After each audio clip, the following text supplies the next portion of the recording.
All right, well, let's do this. 3 minutes or less, people. I think that's acrylic. A little barren.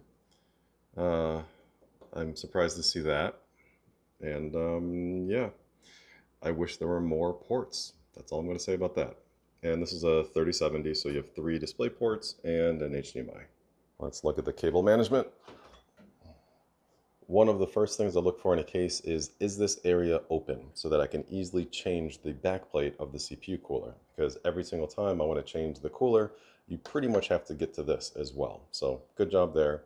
Spots for extra storage. They have a little hub here. This comes out really easily, it looks like. And this is fairly tidy, all right? So decent job. Easy enough. Actually pretty damn satisfying right there. Okay. That's acrylic.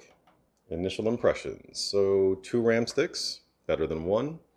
The EPS power up there, I wish it was fully populated, but you know, for gamers, it honestly doesn't make a difference whatsoever. So it seems like the Wi-Fi is just kind of like a second thought on this motherboard. I'm sure it works fine, but the cables are just kind of wrapped around there, and then there's the Wi-Fi card over there.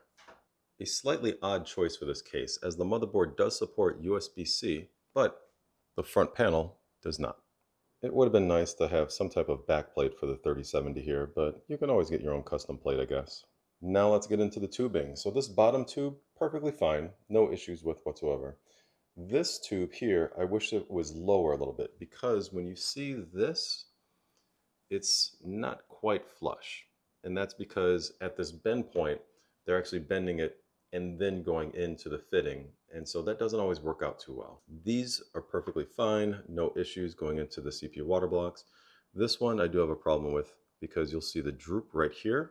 If I back up a little bit, and then because of that droop, you'll see the fitting is kind of a gap up top and then really tight on the bottom.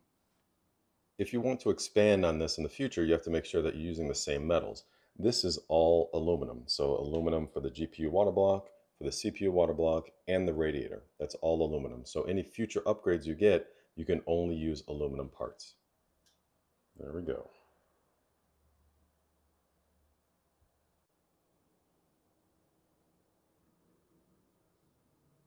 So that's it for the unboxing of the iBUYPOWER's water-cooled PC, the Element CL. I'm going to be doing more testing, so stay tuned on TikTok and YouTube.